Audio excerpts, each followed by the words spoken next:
Yesu ashimwe. Uyu munsi ngira tuganire gukora ineza. Gukora ineza utarindiriye gushimirwa cyangwa udashaka kuyiturwa. Dukore ineza utarondera andi maronko ku ruhande cyangwa abantu bakubone neza cyangwa ngo umenyekanye neza. We kora ineza. Ijambo ry'Imana riravuga ngo niba ukuboko k'ubumafu gukoze ineza ukw'iburyo ntikubimenye. Yesu ashimwe cyane. Si byiza gukora ineza ngo ushake kubyereka abantu bose. Birya Imana ntabwo biryohera umutima w'Imana. Harya Imana ntabwo igufata ko wakoze neza. Ahubwo kora ineza uyikore wumva ko udakeneye utiteguye ko baza kwitura iyo neza cyangwa atamashimwe yandi ukeneye. Twige rero gukora ineza kuko naho utayisanga imbere umwana warashaka kwisanga imbere, umwuzukuru gutyo, naho nabo batayihasanga. Ineza ni nziza, Imana ibibona neza, Imana ibifata nko kugororoka iyo ukoze ineza. Turabye neza muri Bibiliya y'Imana, mu majambo y'Imana, hari aho tubona umuntu witwa Yonatani na Dawidi.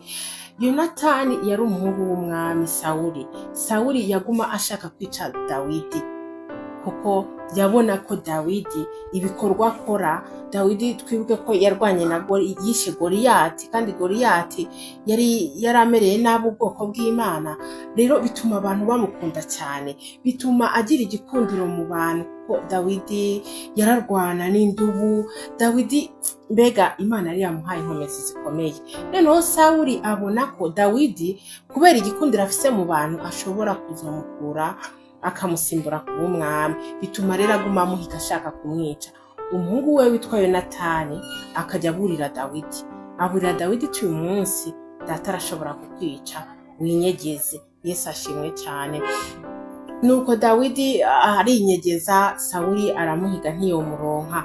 Ariko turabye neza tubona ko Dawidi amaze kuba umwami yagiriye neza Mefibosheti, umuhungu wa Yonatani, umwuzukuru wa Sawuli, kubera ineza Yonatani. Kubera Yonatani yamuburira iyo se Sawuli yashaka kumwica. Mu nyuma amaze kuba umwami Dawidi agirira neza umuhungu wiwe.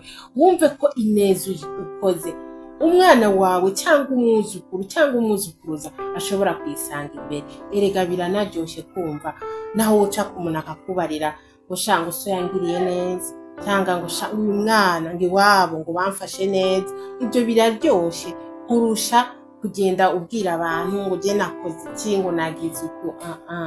Twige gukora ineza tutiteze kubisubizwa. Shalom.